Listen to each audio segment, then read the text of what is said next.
Lieutenant Michael Hart's grip on the control yoke was the only thing steady in the chaos that had become his reality.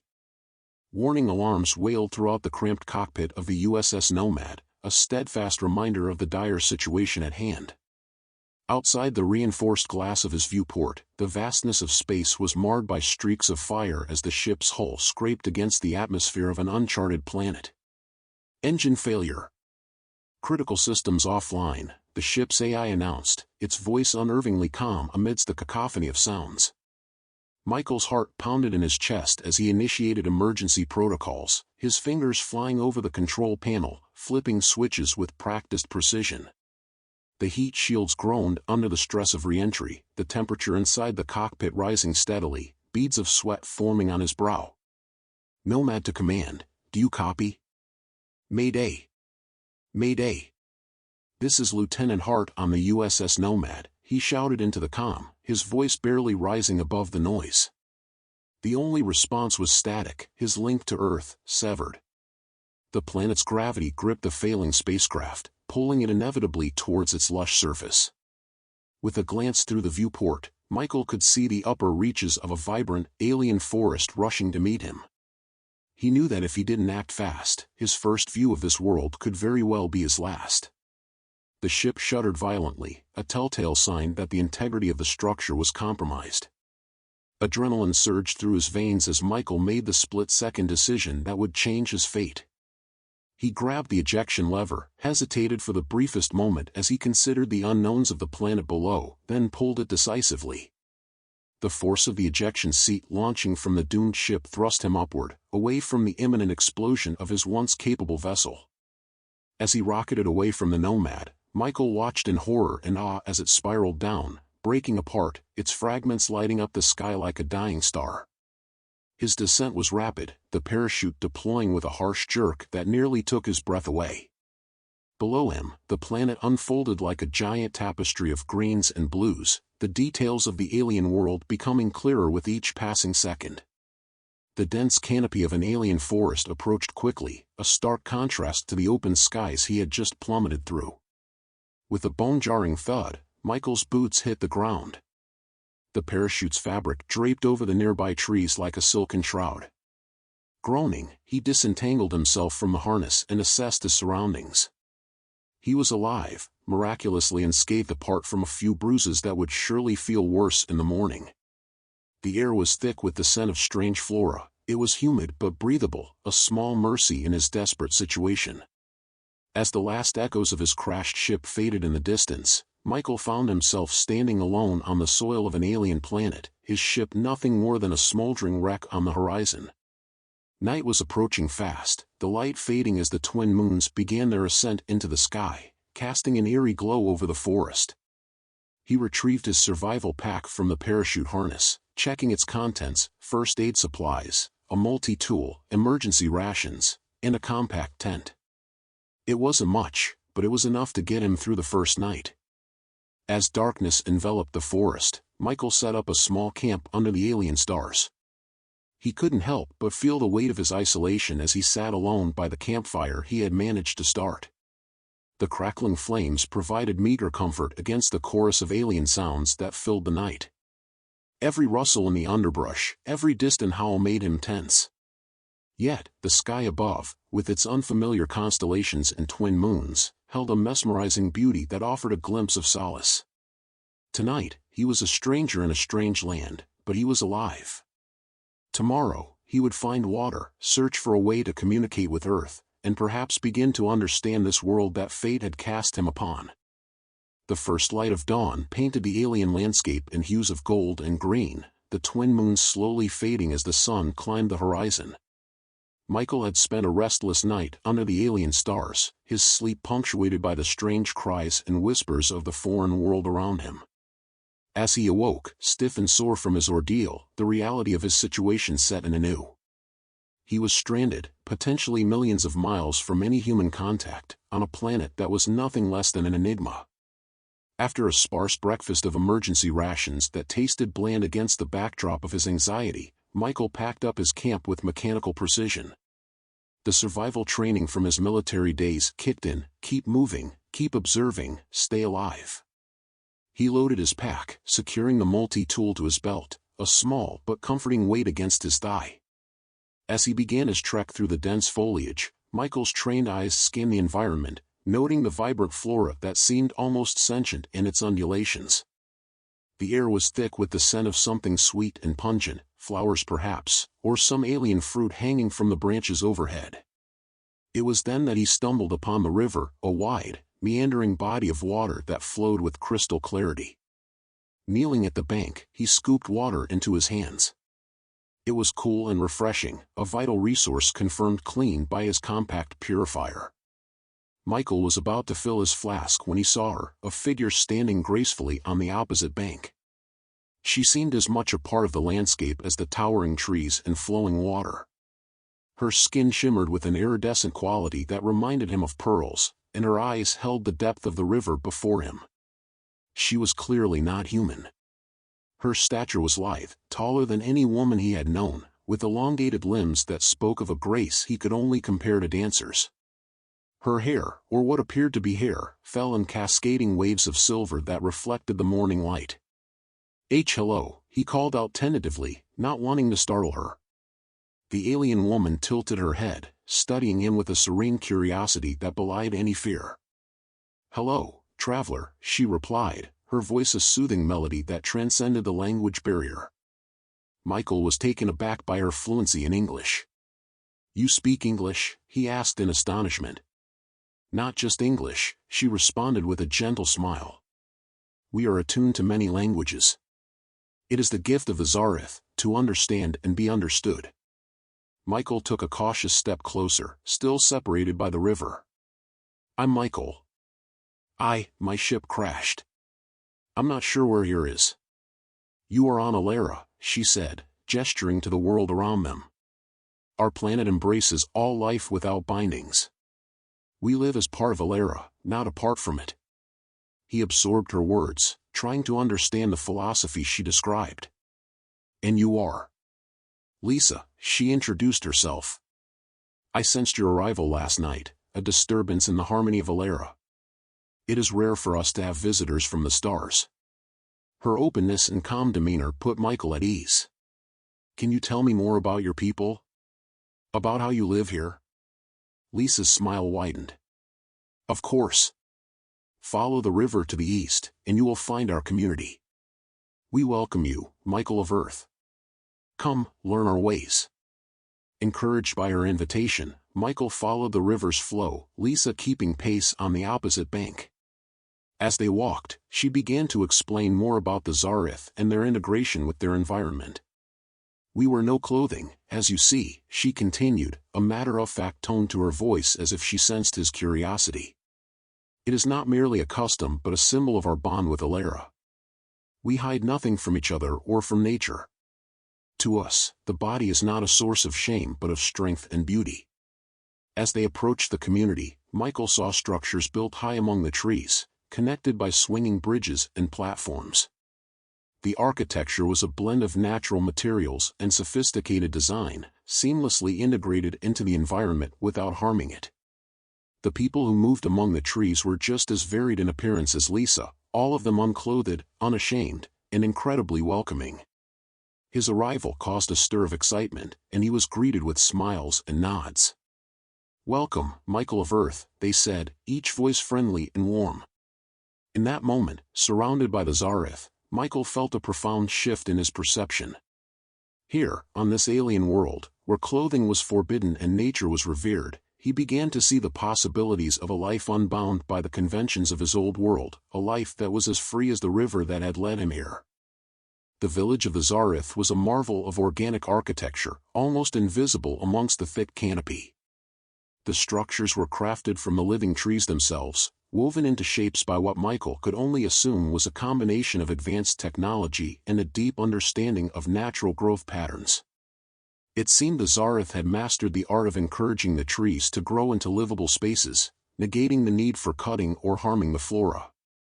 Lisa led Michael through the heart of the community, where the air was alive with the sounds of Zarith life, the laughter of children playing in the branches, the rhythmic sound of work being carried out with a harmonious efficiency, and the melodic tones of an alien language that filled the air like music. Everyone they passed regarded Michael with open curiosity, but there was no malice in their gaze, only a welcoming warmth. "This is our central gathering space," Lisa explained as they approached a particularly large tree, its base hollowed out to form a natural amphitheater.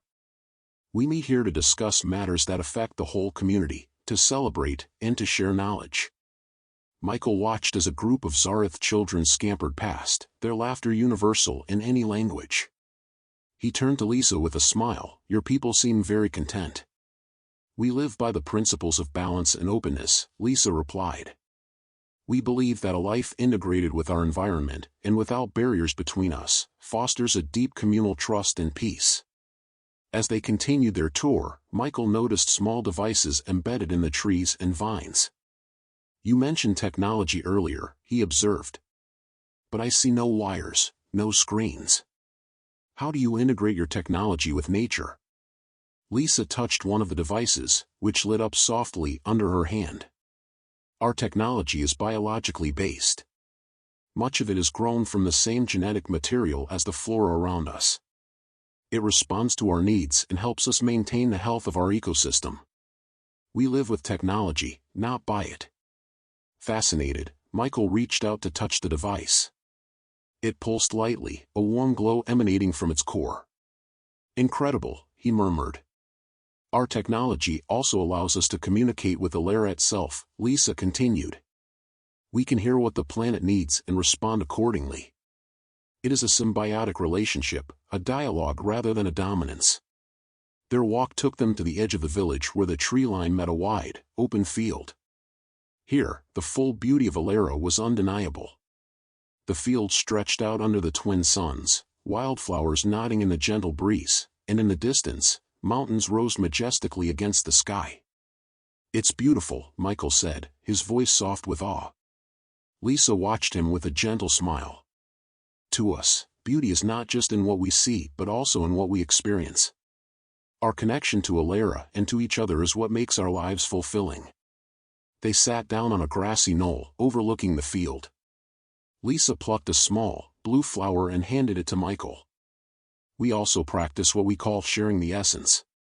It's a way of understanding and appreciating the life force in everything around us." Michael examined the flower, its petals soft and cool in his hand. "And do all Zarith participate in this practice?" "Yes," Lisa nodded. "From the youngest child to the oldest among us. It teaches us respect for all life and the responsibility we have to sustain it." As the suns began to set, casting long shadows over the field, Lisa and Michael continued to talk. She shared stories of Aara's past, of visitors from the stars who had come in peace and those who hadn't. Michael listened, captivated by her words and the tranquility of this alien world. "You are different from other visitors we have had," Lisa finally said, her tone thoughtful. Michael looked at her, a question in his eyes. "You seek to understand, not to conquer. You respect our ways even though they are unfamiliar to you," she explained. "I guess I'm not just a visitor," Michael confessed, his gaze turning back to the horizon. "I'm a survivor. And maybe, a new resident. I want to learn, Lisa. I want to understand." Lisa's smile in response was radiant. "Then you are welcome here, Michael. Truly welcome." As night fell and the twin moons rose once again, Michael felt a profound sense of peace settle over him.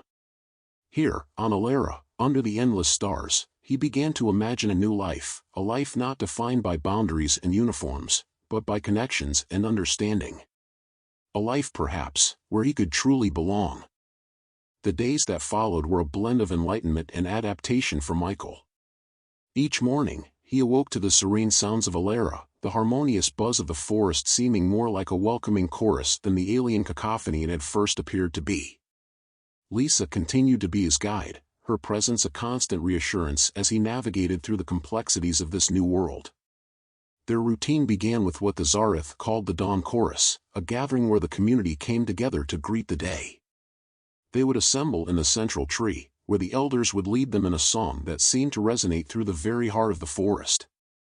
The melody was unlike anything Michael had ever heard, a complex layering of voices that wove together in a tapestry of sound, uplifting and yet calming at the same time. It is our way of thanking Aara for its bounty and of asking for wisdom for the day ahead, Lisa explained as they walked back to her dwelling, a structure seamlessly grown from the living branches of 3 intertwined trees. It sets our intentions and reminds us of our place in the natural order. Michael was fascinated by the Zarith philosophy, which combined elements of deep ecology, communal living, and an advanced understanding of biological sciences. He learned about their education system, which was remarkably comprehensive, teaching the young Zarith not just about their own world but about the cosmos and the complex interdependencies of all life forms. Every child learns to contribute to the community from an early age, Lisa told him one afternoon as they observed a group of younger Zarith engaged in what appeared to be a combination of game and learning exercise. Education here is not just about acquiring knowledge but about understanding how to live responsibly within our ecosystem. Michael noticed how technology was intricately woven into every aspect of their lives yet was almost invisible, so integrated was it with the natural environment. Lisa showed him how they used bioluminescent plants for light and how their buildings were temperature regulated by living walls that adjusted their thickness with the weather. The Zarith have achieved a level of symbiosis with their planet that we humans have only begun to theorize about, Michael remarked one evening as they stood watching the sunset from a high platform. Lisa nodded. Our technology does not dominate our environment. It supports it, enhances it, and grows with it. This harmony is the key to our sustainability. As the days passed, Michael also learned of the Zarith history and their occasional conflicts with other species. Despite their peaceful nature, they had faced challenges, both from within their own species and from external threats. Lisa spoke of past wars with a hint of sadness, emphasizing how those dark times had reinforced their commitment to peace and understanding. We learned long ago that conflict drains the spirit and harms the planet, she said as they walked through a memorial garden dedicated to those lost in past conflicts. We strive now to resolve our differences through dialogue and mutual respect. Michael was deeply moved by the memorial, by the gentle way the Zarith honored their past while looking forward to a future of peace. It contrasted sharply with the often militant remembrances of Earth's conflicts. Your people are remarkable, he said sincerely. You've built something truly special here. We have had our struggles, Michael, Lisa replied, her eyes reflecting the twin moons that were rising in the evening sky. But we believe that it is not enough to survive. One must thrive, and to do that, one must live in harmony with all things. Their conversations often lasted into the night, Lisa sharing stories of Aara and its people, Michael recounting tales of Earth and its diverse cultures. He began to feel less like an outsider and more a part of the community, his initial fears and reservations slowly being replaced by a deep respect and affection for the Zarith and their way of life. One night, lying back and watching the stars twinkle in the clear sky, Michael realized how much he had changed since crashing on this world. The thought of returning to Earth seemed distant, almost foreign. Here, on Aara, he found a peace he had not known was possible, a connection to life that was profound and transformative. He had come to this world a stranger, a soldier trained for conflict and survival. But under the guiding light of the Zarith philosophy, he was becoming something else, something better. A part of a community that valued life in all its forms, that saw the beauty in unity and the strength in diversity. Here, he was no longer just Michael Hart, Earth Marine. He was Michael of Aara, and he was home. As the days merged into weeks, Michael's integration into the Zarith community deepened. With each passing moment, he found himself more attuned to the rhythms of Aara and its people, feeling the pulse of the living planet beneath his feet and learning to communicate with the subtle cues of his surroundings. Michael began participating in daily tasks, helping with the cultivation of bioluminescent plants and assisting in the maintenance of the living structures. Lisa, ever patient and insightful, guided him through the complex ethics of their society. She taught him how to engage with the biotech interfaces that monitored the health of the environment, showing him how every action taken by the Zarith was measured for its impact on the ecosystem. The balance is delicate, Lisa explained one afternoon as they inspected a series of vine-like conduits weaving through a newly constructed living area. Our technology helps us understand the needs of Aara, allowing us to make informed decisions that support life, not just Zarith life but all life here. Michael found the technology fascinating. Unlike anything he had seen on Earth, it was designed to be inherently non-invasive and supportive of the natural growth patterns. It wasn't just about sustainability, it was about symbiosis. As Michael's understanding grew, so did his relationship with Lisa. They spent long hours together, not just in learning but in sharing stories of their respective worlds. Michael shared tales of Earth's oceans, vast and deep, filled with creatures and plants, and cities that stretched into the skies. Lisa listened with rapt attention, her eyes reflecting a deep thirst for knowledge. In turn, Lisa shared more about the Zarith culture, their philosophy, and their arts. She introduced him to the concept of Zarith music, not just as entertainment but as a form of deeper communication and historical record. The music of the Zarith was a living memory of their people, each note and tone capturing a story, an event, or a feeling. One evening, as the twin suns set in a cascade of violet and gold, Lisa took Michael to a part of the forest they hadn't explored together. They arrived at a clearing where the trees were arranged in a natural amphitheater.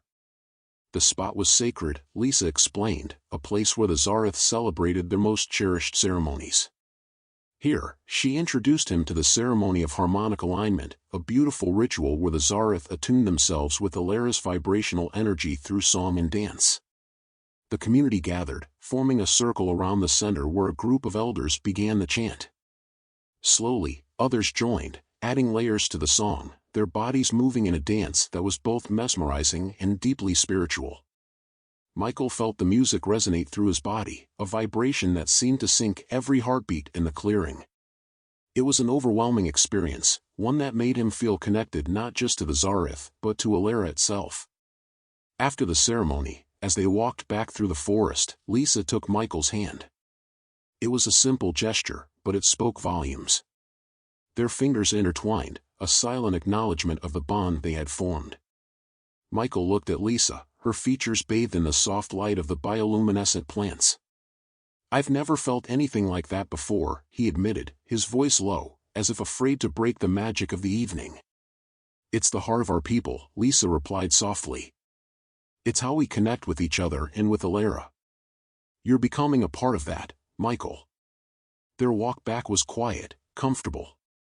When they reached her dwelling, Lisa paused, turning to face him. "Michael, you've shown great respect for our ways, and you've learned much. If you wish, you can participate in the next ceremony, not just as an observer but as one of us." Michael was taken aback by the offer. It was an honor, a deep acknowledgement of his place among the Zarith. He nodded, unable to find the words to express his gratitude. "I would be honored," he finally said. That night, Michael lay awake, staring up at the canopy of stars visible through the open structure of his dwelling. The sounds of the forest were a comforting lullaby, lulling him into a state of peace. He realized he had found more than just survival on Aara, he had discovered a new home and a new purpose. He was no longer the lost marine from Earth, he was becoming a part of something much greater, a testament to the power of connection and understanding across the cosmos. Months had passed since Michael Hart's crash landing on Aara. Over time, his life had transformed in ways he could never have anticipated. His days were filled with learning and contributing to the Zarith community, his understanding of their ways deepening with every passing week. The bond between him and Lisa had grown stronger, forming a partnership that was built on mutual respect and a shared love for the planet they called home. Michael had embraced the Zarith way of life, from their philosophy of living harmoniously with the environment to their communal living practices. He had even begun to master their form of communication through song, his voice joining the chorus in their daily rituals, his spirit syncing with the rhythms of Aara. It was during one such morning, as the community gathered for the dawn chorus, that a ripple of unease passed through the group. The serene flow of their song was interrupted by a faint, yet distinctly unnatural, sound, a sound that Michael recognized all too well. The distant thrum of a spacecraft engine. As the community looked towards the sky, a small reconnaissance shuttle pierced the atmosphere, its markings unmistakable. It was an Earth vessel. The realization hit Michael like a wave. Rescue. After all this time, Earth had finally come to retrieve him. the shuttle landed gracefully on the outskirts of the Zarith settlement. Michael stood frozen, torn between his past and the life he had grown to love. Lisa placed a reassuring hand on his shoulder, her eyes searching his. "It is your choice, Michael," she said softly. "Your people have come for you, but you are also one of us now. You are free to choose your path." As they approached the shuttle, a team of Earth Marines disembarked, their leader stepping forward with a formal nod. "Lieutenant Michael Hart, sir. We're here to bring you home." Michael's gaze shifted from the Marines to the faces of the Zarith who had gathered around, their expressions mixed with concern and curiosity. He felt a profound connection to these people, to Lisa, and to Aara itself. He realized that the concept of home had changed for him. Home wasn't a place, it was where the heart found peace. Turning back to the Marine commander, Michael took a deep breath. "I appreciate you coming for me, but I have found a new path here on Aara. I am no longer just a survivor, I am part of a community." The commander looked taken aback, but there was a measure of respect in his eyes. "Are you sure about this, Lieutenant? There's a lot you'd be giving up." Michael nodded, his decision firm. "I've gained more here than you can imagine. I've learned the importance of living in harmony, of being part of a world rather than apart from it. I intend to continue my journey here, with the Zarith." After a moment of silence, the commander extended his hand. "Then I wish you the best, Hart. Should you ever change your mind, you know how to reach us." As the Earth team returned to their shuttle, Michael felt a weight lift from his shoulders. He turned to face the Zarith, his eyes meeting Lisa's. Together, they walked back to the community, hands linked, their path clear. Over the following weeks, Michael shared his experiences and what he had learned from the Earth team with the Zarith elders. In turn, the community celebrated his decision with a special ceremony, officially recognizing him as one of their own. Michael felt an overwhelming sense of belonging as he participated, singing in the Zarith language with a confidence that echoed his new identity. As time passed, Michael took on more responsibilities, helping to bridge the gap between the Zarith and the few other interstellar travelers that visited. He became a symbol of peace and a testament to the power of choosing one's destiny. One evening, as he and Lisa watched the twin suns set, casting a golden glow over the vibrant landscape of Aara, Michael realized how far he had come.